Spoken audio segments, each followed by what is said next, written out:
and the beaties overseas hit the Roman Coliseum.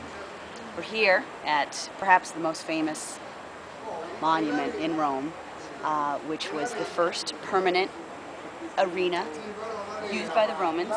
Before this, they were using wooden structures that obviously deteriorated over time, and before that they were using public squares for all of the events that would happen here, which were most famously the gladiator fights with wild animals, including bears and panthers and leopards, hippopotamuses, and they all took place right here on the arena floor, which has been recreated here in these wooden beams.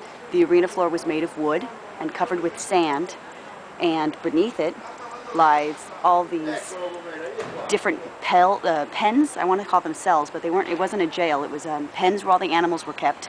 And when it was time for a certain animal to come up and fight a gladiator or to fight each other, they would be lifted by like an ancient elevator by levers and pulleys through trapdoors in the wooden floor. So it seemed like such a magical spectacle to all the audiences were here. So since I've mentioned audiences, if you've seen any movies about the Colosseum, you obviously know that the lower classes sat at the very, very top and therefore had to climb an amazing amount of stairs to get to their seats. And the senators and landlords and politicians sat here on the level where we're standing, which is very close to the action. They even had like season tickets.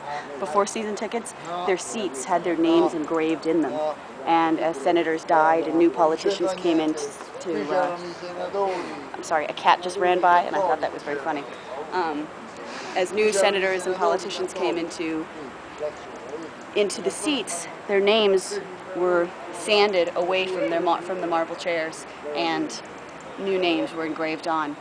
It's really amazing, this place, and this is only half of the things that I could tell you, but we're here and we love it, and it's about to close, but it's really beautiful at sunset.